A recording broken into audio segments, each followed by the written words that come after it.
Hare Krishna, devotees, thank you for joining this morning. Srimad Bhagavatam Sangha and attentive japa.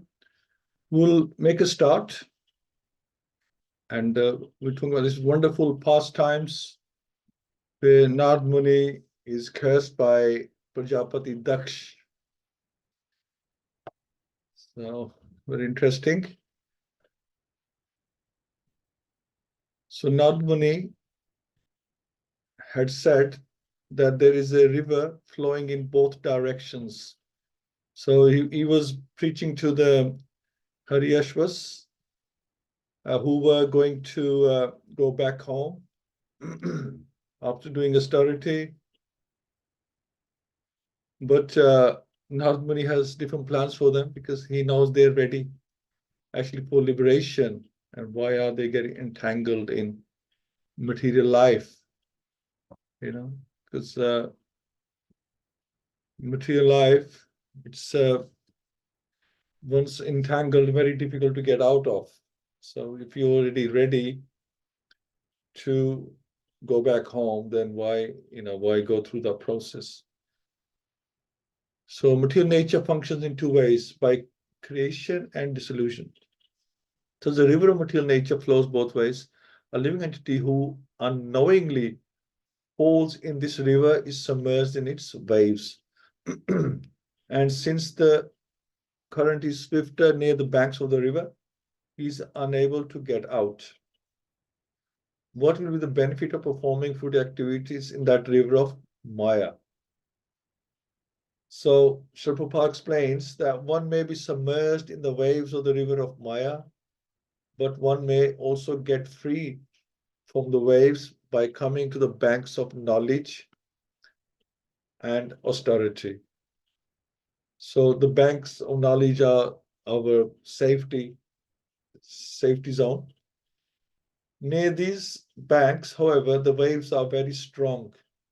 If one does not understand how he is being tossed by the waves, but simply engages in temporary fruity activities, what benefit will he derive? So in the Brahma Samhita, there is a statement, the Maya Shakti Durga is in charge of Srishti, Sthiti, Pralaya, creation and dissolution, and she acts under the direction of the Supreme Lord. Maya Dakshina Prakriti Suyate Sa Characharam. When one falls in the river of nescience, he is always tossed here and there by the waves. But the same Maya can also save him when he surrenders to Krishna. So as Yog Maya, or becomes Krishna conscious. Krishna consciousness is knowledge and austerity, two in one. A Krishna conscious person takes knowledge from the Vedic literature, and at the same time, he must practice austerities. So knowledge alone is not enough. What is the point of knowing things if you don't follow them? Even a child can know right and wrong, but he is still like he is compelled to do wrong things. When you ask him, he says, yes, I know, that this is what I should do, but I can't help myself. So what is the point? So if what you know, you must also practice. You preach and practice, learn and practice. Om Namo Bhagavate Vasudevaya, Om Namo Bhagavate Vasudevaya, Om Namo Bhagavate Vasudevaya. Mukham Kroti Vachalam, Pangum Langyate Garim, Yat Kirpatam Hamandeshi, Guru Dintaranam, Paramnanda Madham, Shitana Ishram, Narayanam Namaskritya, Naram Cheva Narotamam, Devim Saswit Vyasam, Tato Jem Udiriyat, Nasta Prashavadreshu, Nityam Bhagavati Sevya, Bhakti Bhavati. Bhagavati Uttam Shloka Bhakti Bhavati Neshtaki. Hare Krishna. So Nārada Muni had spoken of a swan. That swan is explained in this verse. The Vedic literatures, Shastras vividly describe how to understand the Supreme Lord, the source of all material and spiritual knowledge. Indeed, they elaborately explain these two energies. The swan, which is the Hamsa, is one who discriminates between matter and spirit, who accepts the essence of everything, and who explains the means of bondage and the means of liberation. The words of scriptures consist of variegated vibrations. If a foolish rascal leaves aside the study of these shastras to engage in temporary activities, what will be the result? So the Krishna consciousness movement is very eager to present Vedic literature in modern languages, especially Western languages such as English, French, and German. The leaders of the Western world, the Americans and Europeans, have become the idols of modern civilization because the Western people are very sophisticated in temporary activities for the advancement of material civilization. So the westernized means sophistication in material life, and the Asian side, they are sophisticated in spiritual life, but people tend to be more interested in material sophistication. A sane man, however, can see that all such grand activities, although perhaps very important for temporary life, have nothing to do with internal life. The entire world is imitating the materialistic civilization of the West. And therefore, the Krishna conscious movement is very much interested in giving the Western people knowledge by translating the original Sanskrit Vedic literatures into Western languages. So when the Westerners, they get fed up of their material sophistication and the material life, then they head east, trying to find solutions and answers, because they've seen that whatever they've achieved has only given them misery. And they were looking for happiness. They had high expectations. And when you are having expectations with temporariness, then you will only get misery and disappointment. The word Vivikta Padam refers to the path of logical discourses concerning the aim of life. If one does not discuss that which is important in life, one is put into darkness and must struggle for existence. What then is the benefit of his advancement in knowledge? The people of the West are seeing their students becoming hippies despite gorgeous arrangements for university education. The Krishna conscious movement, however, is trying to convert misguided, drug-addicted students to the service of Krishna and engage them in the best welfare activities for human society. Even the politicians, the government appreciated Srila Prabhupada because they realized that Prabhupada achieved something that they could not achieve, that they could not convert the rebels into becoming responsible people, whereas Prabhupada did it his way and completely changed, got commitment from them, got discipline from them. The total reverse 180 degrees from these people. Something must be this, which is so magical that they have understood and taken on. Nārada Muni had spoken of physical object made of sharp blades and thunderbolts. The Ashvas understood this allegory as follows. Eternal time moves very sharply, as if made of razors and thunderbolts. Uninterrupted and fully independent, it drives the activities of the entire world. If one does not try to study the internal elements of time, what benefit can he derive from performing temporary material activities? So even a moment of one's lifetime could not be returned in exchange for millions of dollars. Therefore, one should consider how much loss one suffers if he wastes even a moment of his life for nothing. And we're talking about, decades here. Living like an animal, not understanding the goal of life, one foolishly thinks that there is no eternity and that his lifespan of 50, 60, or at the most 100 years is everything. This is the greatest foolishness. Time is eternal, and in the material world, one passes through different phases of his eternal life. Time is compared herein to a sharp razor. A razor is meant to shave the hair from one's face, but if not carefully handled, the razor will cause disaster. So if you don't use your time properly, it can cause you disaster as well. One is advised not to create disaster by misusing his lifetime. One should be extremely careful to utilize the span of his life for spiritual realization of Krishna consciousness. So we have an option, how do we use our time? Do we use it wisely, or do we use it, or do we waste our time and then realize at time of death that how we wasted our time, but then it's too late to change, because time has gone and never returns the time that you've lost. Nārada Muni had asked how one could ignorantly defy one's own father. The Hari Ashvas understood the meaning of this question. One must accept the original instructions of the Shastra. According to Vedic civilization, one is offered a sacred thread as a sign of second birth. One takes his second birth by dint of having received instructions in the Shastras from a bona fide spiritual master. Therefore, Shastra scripture is the real father. So we have a maternal father, then the Shastra, where we take instruction from, we having initiation, second initiation, is the real father. All the Shastras instruct that one should end his material way of life. If one does not know the purpose of the father's orders, the Shastras, he is ignorant.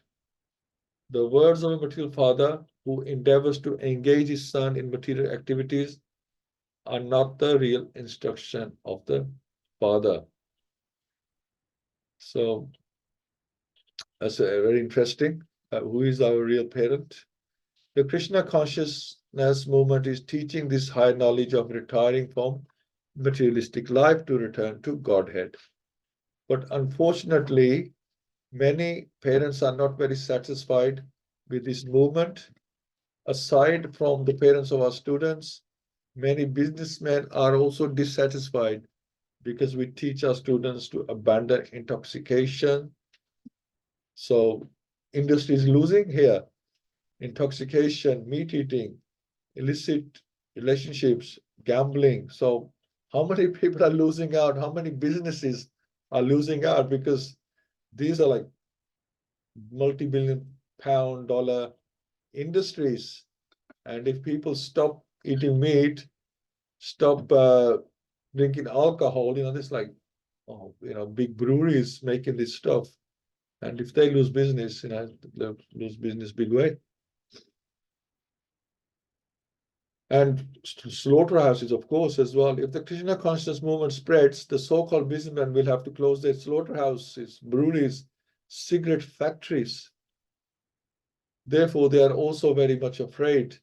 So the government is trying to ban cigarettes as well, but they bring out these vapes, or whatever they call them, things. So there's also an alternative to that, because they need to keep the industry going, so they find alternatives. However, we have no alternative than to teach our disciples to free themselves from materialistic life. We must instruct them in the opposition of material life to save them from the repetition of birth and death, which is more important than running industries.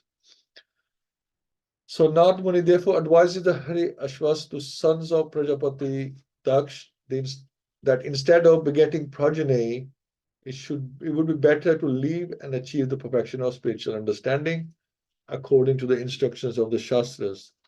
The importance of the Shastras is mentioned in Bhagavad-Gita in verse 16.23. Yaha Shastra Vidim Utsrajya Vartate Kam Kartaha Na Sasidim Apnoti Na Sukham Na Param Gatim. One who disregards the injunctions of the Shastras and acts whimsically as he likes never achieves the perfection of life, not to speak of happiness. Nor does he return home to the spiritual world. So there's the answer. Sukadeva Goswami continued, my dear king, after hearing the instructions of Nārada, the Hari Ashvas, the sons of Prajāpati Dakṣa were firmly convinced, because Nārada was very convincing with his words. whoever he spoke to, whether to a child, to an old person, to a demon, a king, or children of a king, he could convince anyone. Even dacoits, he could convince them. They all believed in his instructions and reached the same conclusion. Having accepted him as their spiritual master, they circumambulated that great sage and followed the path by which one never returns to this world.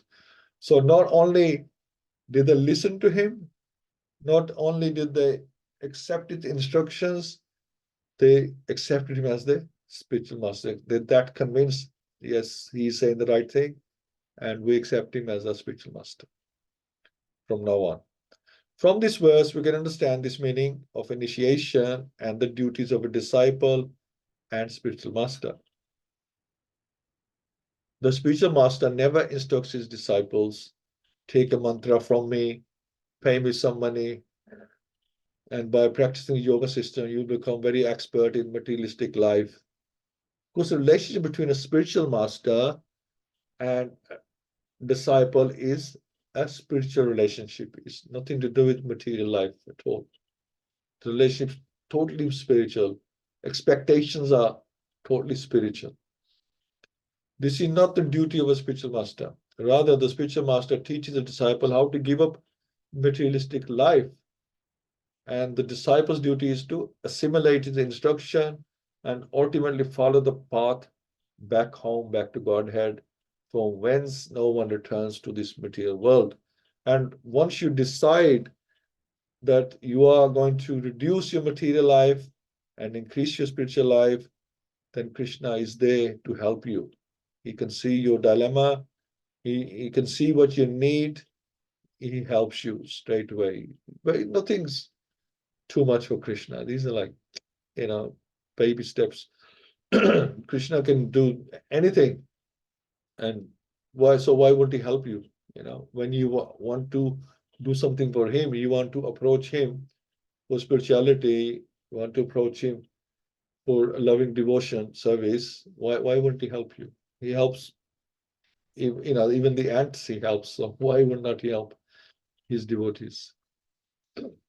After hearing the instructions of Nārada Muni, the Hariyashvas, the sons of Prajāpati Dakṣa, decided not to be entangled in materialistic life by begetting hundreds of children and having to take care of them. You have hundreds of children, that's it, you're finished. You spend all your life trying to look after them. Right?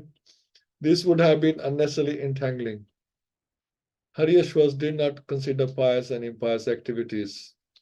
Their materialistic father had instructed them to increase the population, but because of the words of Nārada Muni, they could not heed that instruction.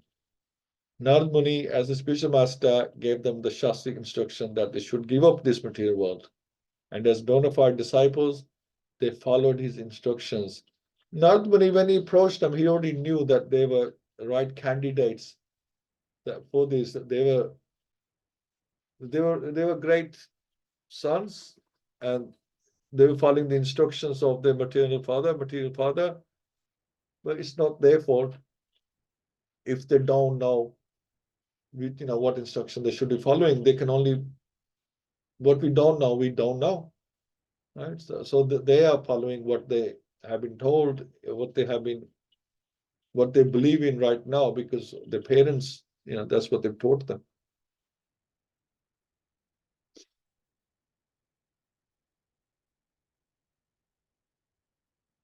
Nārada Muni, as spiritual master, gave them the Shastric instruction that they should give up the material world, as bona fide disciples, they followed his instructions. One should not endeavor to wander to different planetary systems within this universe. For even if one goes to the topmost planetary system, Brahmalok, one must return again. The endeavors of karmis are a useless waste of time. One should not endeavor to return home. One should endeavor to return home back to Godhead. This is the perfection of life, as the Lord says in Bhagavad-Gita, Abhram Bhavana Loka Punar Avartino Arjuna Mam Upetya tu Konteya Puna Janmana Vidyate. From the highest planet in the material world down to the lowest, all are places of misery wherein repeated birth and death will take place. But one who attains my abode, O son of Kunti, never takes birth again. So material rules apply in the material, not in just earth, they apply in the material universe. The same rules apply whichever planet you go to. So you really haven't solved anything. You'll have the same problems. Okay, they might be a bit more sophisticated, they might be a little bit subtle, but the same rules apply. Birth, death, old age, and disease is in every planetary system, not just on this planet. This everywhere, and three types of miseries are also everywhere. Right? So that's not the solution. That's only a temporary arrangement, and then you will have to come back here again anyway once your credits run out. The 7 musical notes sa, re, ga, ma, pa, dha, ni are used in musical instruments, but originally they come from the Samved. The great sage Nārada vibrates sounds describing the pastimes of the Supreme Lord. By such transcendental vibrations, such as Hare Krishna, Krishna Krishna, Hare Hare, Hare Ram, Ram Ram, Hare Hare. He fixes his mind at the lotus feet of the Lord. Thus, he directly perceives Rishikesha, the master of the senses. After delivering the Haryashvas, Nārada Muni continued traveling throughout the planet systems because he knew my job here is done, and he is going somewhere else to help someone else. His mind, so you can see where all these superheroes come from. So Nārada Muni is actually a superhero. You have like Superman and Spider-Man, Batman, He-Man, rather he says, because our children used to be fond of He-Man. So, they say my job here now is done. They move on into the sunset, go and help somebody else. So Nārada Muni is a superhero. Nārada Muni continued traveling throughout the planet system, his mind always fixed at the lotus feet of the Lord. He fixed his mind at the lotus feet of the Lord, thus he directly perceives Rishikesha, the master of the senses. After delivering the Haryashvas, Nārada Muni continued traveling throughout the planet systems, his mind always fixed at the lotus feet of the Lord. I don't know why that's written twice. Lord Brahma is the guru of Nārada Muni. Who is the guru of Vyasadeva? And Vyasadeva is the guru of Madhvacharya. And that's the lineage that we come from in ISKCON. Thus, the Gaudiya Madhav Sampradaya, which is us, is in the disciplic succession from Nārada Muni and Brahma. So Brahmaji, Nārada Muni is his son. Brahmaji received knowledge from Krishna himself. He received the knowledge in the heart from the Vedas. He received them in the heart, and then he passed on the knowledge to Nārada Muni. And then Nārada Muni passed on this knowledge to Vyasadeva. And Vyasadeva passed this message on to Madhvacharya. It's mentioned here. So that's the disciplic succession. And whatever knowledge they received at the time, because it's come through the disciplic succession, we get the same knowledge. How much we appreciate it is our choice, but we get the same knowledge that Brahmaji received from Krishna, and Nārada Muni received from Brahmaji, and Vyasadeva received from Nārada Muni, and Madhvacharya received from Vyasadeva. It's exactly the same knowledge. There is no delusion or filtration. Exactly the same knowledge, but we've been illusioned in the Kali Yuga even more. We don't appreciate this knowledge. In other words, the members of the Krishna consciousness movement should follow in the footsteps of Nārada Muni by chanting the transcendental vibration, Hare Krishna, Krishna Krishna, Hare Hare, Hare Ram, Ram Ram, Hare Hare. They should go everywhere. We should be traveling superheroes as well. They should go everywhere to deliver the fallen souls by vibrating the Hare Krishna mantra and the instructions of Bhagavad-Gita, Srimad Bhagavatam, and Chaitanya Charitamrita. That will please the Supreme Personality of Godhead. How amazing that would be! That Nārada Muni now is a superhero. Now we have some unlimited superheroes. All the jivas become superheroes, helping each other. So in other words, we should always be in the mood of a devotee that wants, or superhero, spiritual superhero, who want to help people, whoever you find, whoever you think can help, whoever needs help, we help them, give them spiritual help. And Krishna is pleased by that you are following the disciplic succession, because the disciplic succession is made of superheroes. One can spiritually advance if one actually follows the instructions of Nārada Muni. If one pleases Nārada Muni, then the Supreme Personality Godhead, Rishikesha, is also pleased. Yasya prasada, Bhagavad prasada. The immediate spiritual master is the representative of Nārada Muni. There is no difference between the instruction of Nārada Muni and those of the present spiritual master. So I'm saying the disciplic succession are giving exactly same information. Both Nārada Muni and the present spiritual master speak the same teachings of Krishna, who says in Bhagavad-Gita, Man mana bhav mad bhakto mad yaji mam namaskru mam aveshasi satyam te pratijane priyosi me. Sarva dharman pratijya mam ekam sharanam vraja. Aham tvam sarva papi vyo mokshiyami ma shucha. So this is exactly the same information. Always think of me, become my devotee, worship me, and offer your homage unto me. Thus you will come to me without fail. I promise you this because you are my very dear friend. And abandon all varieties of religion and just surrender unto me. I shall deliver you from all sinful reaction. Do not fear. And why we know this is the same information? Because Krishna spoke himself. It wasn't like, even if we don't believe the disciplic succession, that, okay, the information may have got twisted, may have got changed with time. Here, Krishna came himself, and he says that, okay, that knowledge is now lost. I will give you the knowledge again. This is, by the way, this is, if you want to know from Krishna, what did you tell Brahmaji? What did you pass on to him? What did he pass on to Nārada Muni? What did he pass on to Vyasadeva? And what did he pass on to Madhvacharya? Krishna says, I'll tell you what I told them. I'm going to tell you the same thing.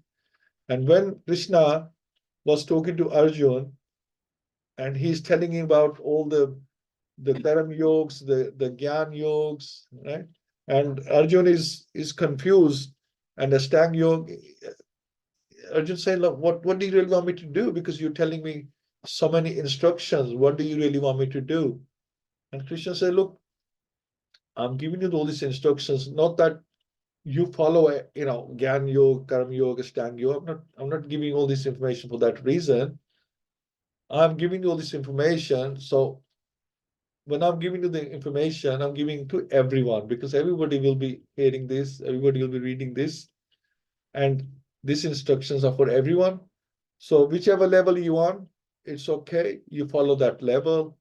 You're not expected to go straight to bhakti. If you can't do that, chapter 12 says that if you can't do that, then you can follow the lower levels until you're purified, you're ready to move forward. You will inquire yourself that where do I go from here? So this is that I'm telling you this because so everybody else can learn from this information as well. So thank you so much. Wonderful. I think there'll be more to this, hopefully, because the Daksh will have the last say, and more's going to happen here. But so far is 10,000 points to Nārada Muni. It's amazing. We can convert 10,000 sons, and not just 10,000 people, the sons of the great Prajāpati Dakṣa and Nārada Muni, just like that, just changed them like that. So thank you so much, and love to hear from yourselves, Ishani Mataji, Praveen Mataji, Punyaksh Prabhu, and I think that's my father-in-law ji. Hare Krishna. And Punyaksh Prabhu, what do you think? Amazing, huh? Amazing, Prabhuji. Hare Krishna. Hare Krishna. Yeah, I like especially the two outstanding point for me is like you mentioned Nārada Muni is a superhero, and Mataji is saying from the side He-Man, and Yeah, and that's Srila the same Prabhupada, job, materially at least. Yeah. yeah, and Srila Prabhupada could do which government cannot do it. So as we understand, Srila Prabhupada when he reached America, and the government used to invest more in for rehabilitation, but Prabhupada changed them and from druggies to normal people, and the government could see the profit in that as well. Yeah. That was amazing. Yeah. And yeah, and so many things, Prabhuji, like in Ishopanishad mantra 3, it says Atmaha, the killer of the soul. If the human life is very, very rare, and once you get it, and if you are misusing it, then it is like equal to killing the soul itself. And today morning we are reading chapter 15, wherein Prabhupada mentioned there are three forms, like we say impersonal, personal, and like Bhagavan super soul, an impersonal form. But the fourth form is Vedas. So Lord is available in the form of Vedas with us. That's why we consider Bhagavad-Gita and Bhagavatam. Even Krishna says that I am going to be here in the form of Bhagavatam. So Vedic scriptures are there to help us. And so Vedic scriptures, acharyas, and the saintly teachers are compared to an expert boatman, and the facilities of the human body are compared to favorable breezes that help the boat fly smoothly to its desired destination. So we should take the advantage of the scriptures and the spiritual teachers, spiritual masters, and the association of devotees, and travel safely. We will not become a superhero, but at least we can follow in the footsteps of superheroes. Yeah, And absolutely. yeah, that's all, Prabhuji. Yeah. Well, we are miniature heroes. So I think they have that as well, some program, right? Miniature. Minions. No, miniature heroes. Minions. So yeah, I mean, like I say, just follow in the footsteps. And Krishna knows our limitations better than we know our limitations. He knows what we can do, and he just wants to see our enthusiasm, our endeavor to help him to become his business partner in preaching. Right? He doesn't want liabilities. He wants somebody to become his be enthusiastic as he is to get this off the ground. So yeah, thank you so much, Prabhu. One more point, Prabhuji. In the beginning, you mentioned knowledge. Having knowledge is not just sufficient. Even austerity should be performed. And when you know the knowledge, it should be practiced as well. So at this point is very difficult. Normally, we tend to look at other people uh, whenever this point come, but actually it is us who is in actually pure Maya, and we are not doing our. I mean, I am not doing my thing, just knowing and sharing things, but not doing it. So should change that. Yeah, that's contribution. Yeah, absolutely. And knowledge, it's if you want to teach somebody else, then you'll only understand the knowledge once you use it, right? Just reading is just dry speculation. When you apply something, you have applied science, applied mathematics. Mathematics just a lot of numbers, but when mathematics are applied, that they're going to the moon and space, they're applying that mathematics to actually to get the rocket in the right place.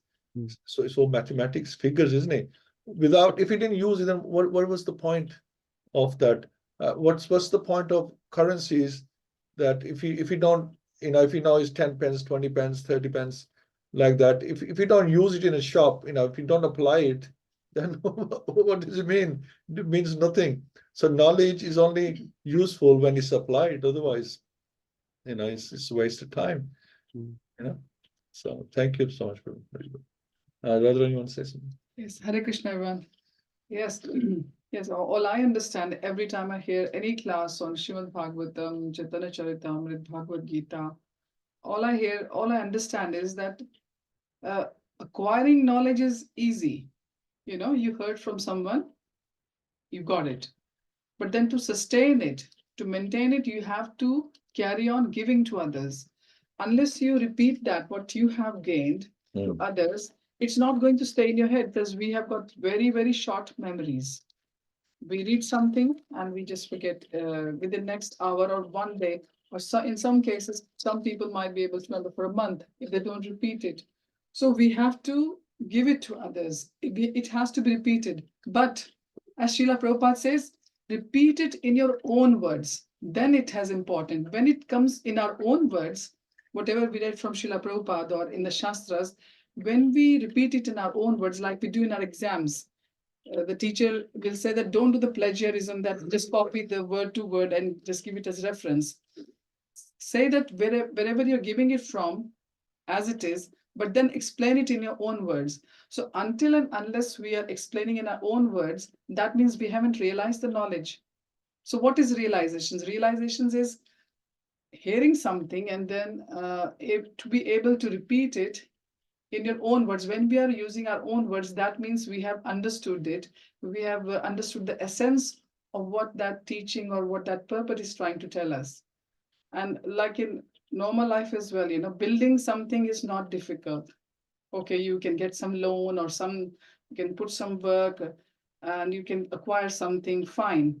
But then maintaining it is problem. And how to maintain the spiritual knowledge is by passing to others, by explaining to others, whoever is, excuse me, asking us any question on any subject regarding the Shastras, asking their queries. So we should share with them what we know, and we shouldn't be shy. Even if sometimes the knowledge is wrong, we can say that, okay, I'm trying to tell how I understood. So at least that person will feel this, consolation or that reassurance in themselves that, okay, I can also try to understand this Shastras or my doubts by asking. Okay, I might not get the perfect answer first time. I might have to ask 10 more people, but that's the way it is. That's how Krishna has designed us. That's how our journeys are meant. So it's so nice to discuss these. So we are reminded to realize what we are hearing, to share, and to sustain it in a nicer way, so that one day we may also become part of disciplic succession, not as gurus or acharyas, but at least, like we say, everyone is Shiksha Guru. So we are all Shiksha Gurus to each other. Everyone has got one strength or few weaknesses. So we can all learn from each other's strengths rather than focusing on weaknesses. Because if we are not focusing on strengths of each other, what happens is our mind is so good at focusing on the weaknesses of other persons. So this is how Krishna has designed us. So today's class has definitely given me a eureka moment that, yes, share it, and repeat it in your own words. Make it into your realizations rather than just repeating what you have just heard word to word. That is the main thing Krishna wants us to. Hare Krishna. So how do you get realizations? That's the question. Realizations is that we have to have intent hearing. Unless and until we are hearing intently, nicely with good focus. For example, I give my example of this Narasimha Chaturdashi, because I had a seat which was like, I couldn't see the speaker's face. And I'm a person that even in my school days, in my childhood days, I had to see the teacher's face to be able to focus into the lesson. Even if I could just see up to the eye level, that was enough for me. Sometimes you have got a taller child in front of you, if you're not sitting, because you have this rotation of the seats in the schools. So if I can see the person, I couldn't see Sarveshri Mataji's face in this Narasimha Chaturdashi. And my mind kept going, because of ritual fasting all day, it was going left, right, center. I was like, oh, I can't concentrate. Then I was saying to Narayan Prabhu after the program that, I didn't get the right seat today, and I didn't enjoy the class properly. So you have to focus on to the speaker properly. Your ears have to be properly there. If you're hungry, maybe I think that maybe we were fasting. That was also one reason. Other reason for me was that I couldn't see the speaker's face. I couldn't see them speaking. So you have to hear properly. You have to hear with intent focus, with rapt attention. Then only things will go inside our brain, in our heart. So at least from a half an hour or 45 minutes class, at least we'll have one sentence at the end of the class and we'll say, yes, I have learned this. So that is the realization. This is how the realization comes. This is how I see. Maybe others have other methods. Now, what we're discussing here is knowledge, whether it's realization or else, is no good And let's apply unless you apply it. use it in your life, Yeah. internally and externally. You actually apply it, and people can see the change in you, or that you actually done something practical. Knowledge alone, and you won't get realization. If, like you said, you got into a situation that's a practical situation, the realization came. So unless you get into a practical situation, the realization won't come. So you have to be in a situation.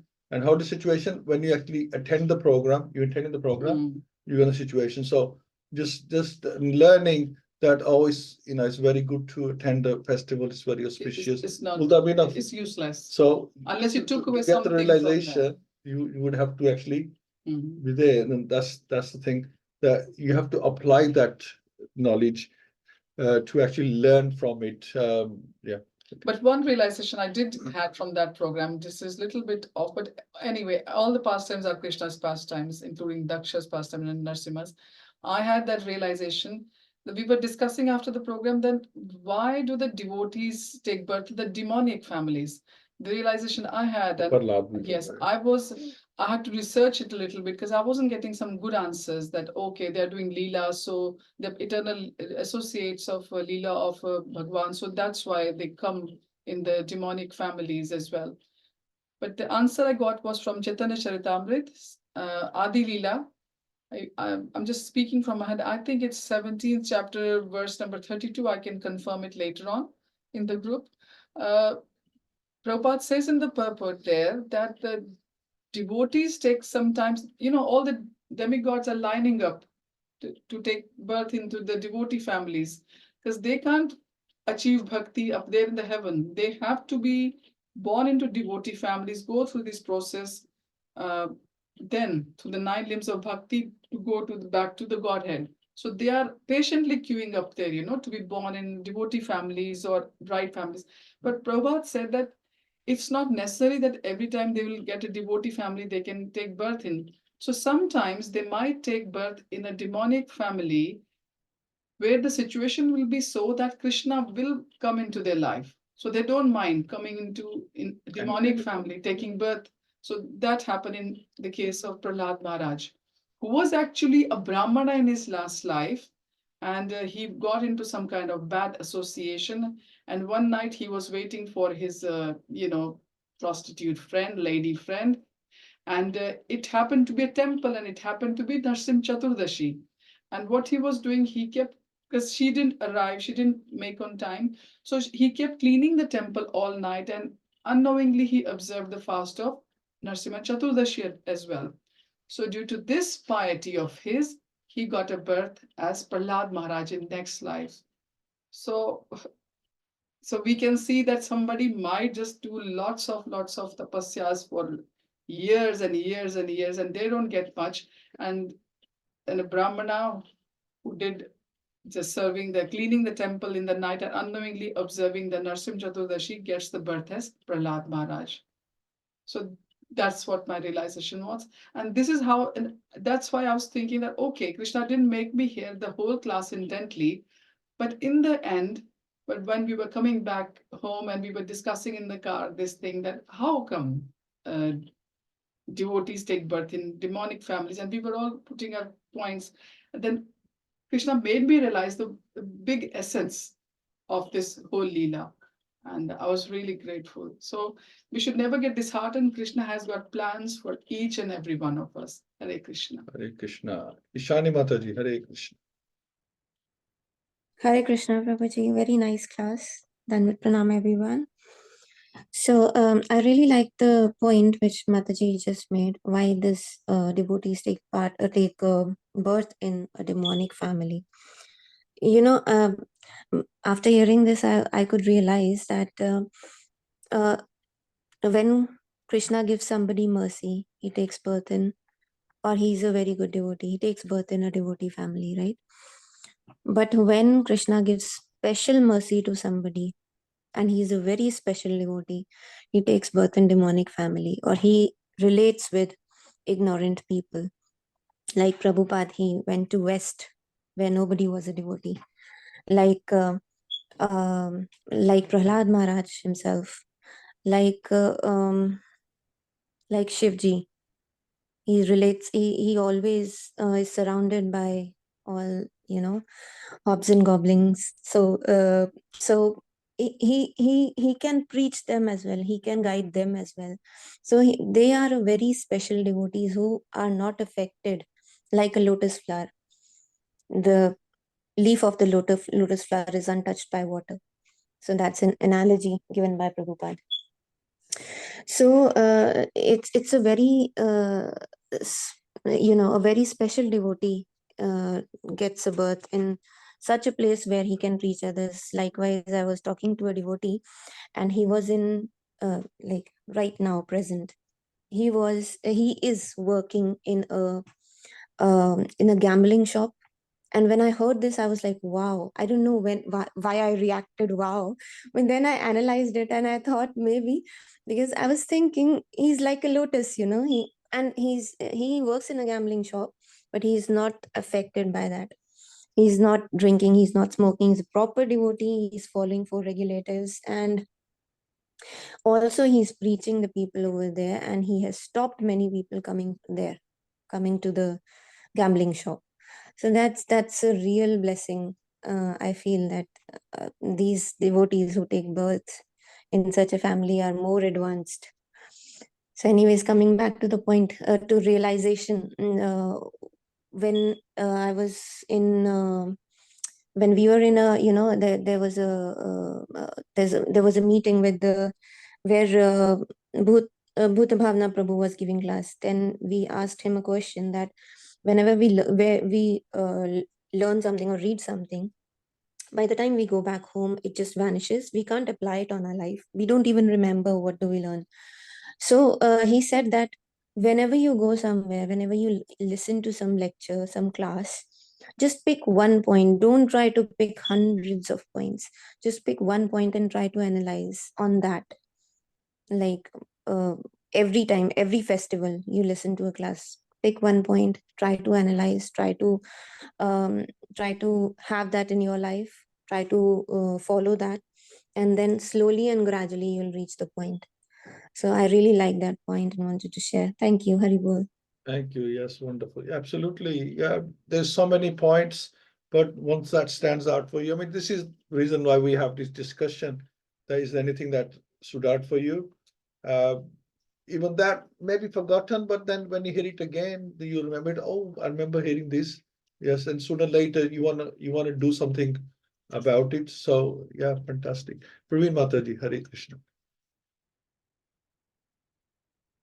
Hare Krishna, Prabhuji. Then, but Pranam, very nice class and very nice tips and realizations from everyone. So for me, it is just like Prabhupada is our superhero who's given us the Krishna consciousness. So in the disciplic succession, so like Pundrikaksh Prabhupada, we're reading chapter 15. So the conclusion is this devotional service is the only aim of our life, to perfect our life. So to get out of this material life. And Niyati Mataji was telling me a story about this guru while he was dying to his disciple. He says, the Shishya is asking, what is your, last order to me, and he said, don't have a pet cat. So then the story goes, because like the guru is on his own, and somebody said, why don't you just get a cat? You'll have company. And then he gets a cat, and then to look after the cat, then he has to get something else, slowly, slowly. So that is the entanglement like we are in our family life. Because that's how I feel sometimes, because it doesn't matter. I want to do more, but then I'm pulled by strings from different sides. My daughter is saying, you haven't got time for us. And then, my father-in-law, he needs help, everything. So that is the entanglement we are in with our responsibilities, like the silkworm who weaves the cocoon and gets entangled. So similarly, so I don't know why there is so much importance given. I know because Kali Yuga they say because nobody should take sannyas, but then why there is so much emphasis on everybody getting married? If it is an entanglement really, why can't people be encouraged just to get into devotional service? Is that a question, Mataji? Yes, Prabhuji. Question only comes for you only, Prabhuji. Okay, so yeah, right. There's a few answers here. One answer is that we will have different needs. Different people have. Some people are better in Gresta life. They're preaching, or they're. It's not that by being a Gresta that you can't do bhakti. It's recommended. Srila Prabhupada was also a Gresta. It's recommended that if you want to be a Grasta, you can still do bhakti. It's not a problem. But some people may find that it is obstacle in their bhakti, like some Maharadis who don't get married, they go straight take sannyas. So that works for them, and for other people, Grasta life may work. Like I said, Srila Prabhupada is a great example of that.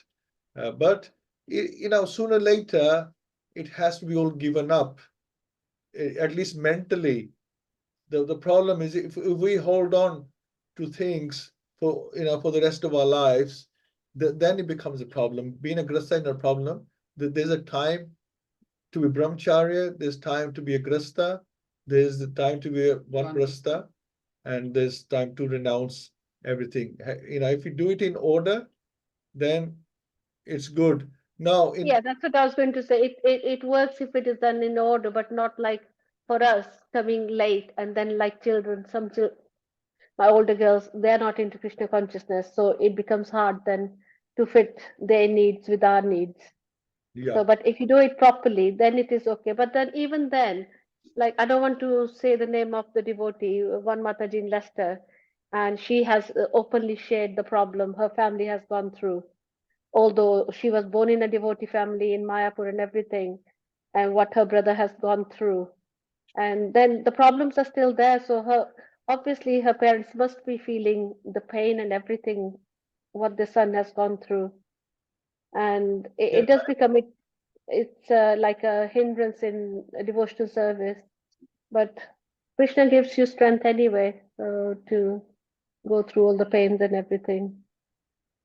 But I still see like that is like an entanglement because Mataji shared quite a lot about the family problems, and how her mother has suffered a lot, So then you feel like it is hard, Grihastha family, even though if you're a devotee family and children are born into devotee families, still there were so many problems. But Mataji, main thing is they are still devotees. I know who are you referring to, but the main thing is the family is still devotee. Yeah. The parents, they have done amazing things for Srila Prabhupada's mission. And mother, she's still the big distributor in Vrindavan. Yeah. She's always stay in Vrindavan. And this Mataji herself, she's also very big preacher. Yes. So what it is, what I see is that sometimes Krishna puts you in some situations, maybe due to past desires or whatever, or maybe Krishna sees that in those situations, this person can preach better about me. Yes.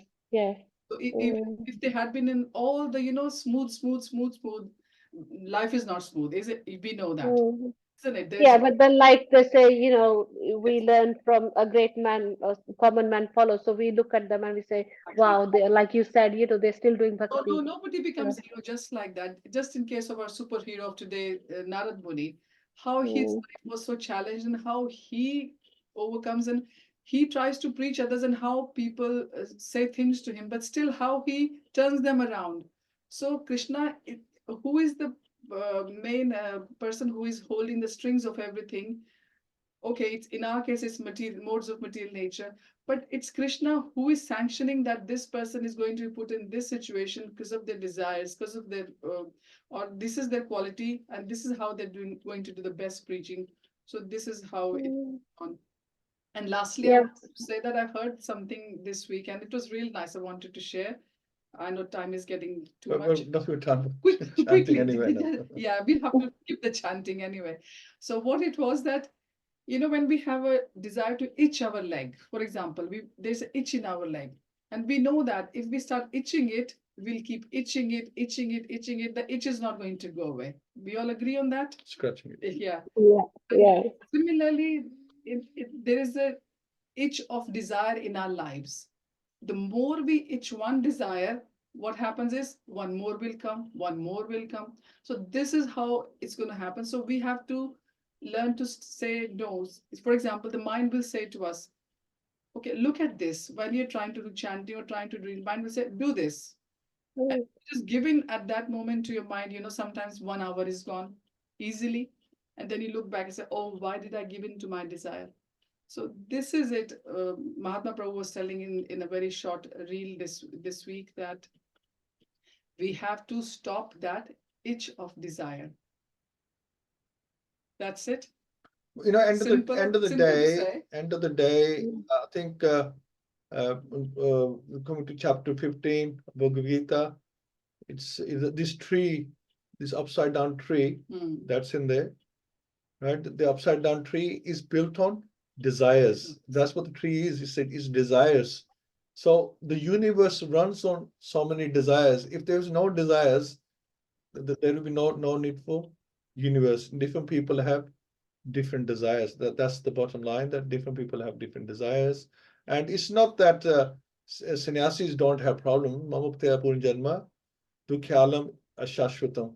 This world is temporary and is full of unhappiness. Doesn't matter who you are sannyasi or a brahmachari or a grasta, problems come from. I mean, look, people who take sannyas say that they don't get married and they take sannyas. You think, you know, how many people they upset, their families are Hmm. devastated because they had so many expectations from their child. They're devastated. And the person who's taken sannyas, he's also unhappy that he had to upset his mother, his father, he had to upset them. Hmm. So who is happy? No one's happy. Mm. There will be, you know, disappointment in whatever you do. You will either disappoint other people, or you will disappoint yourself, or you'll be disappointed because you have disappointed other people.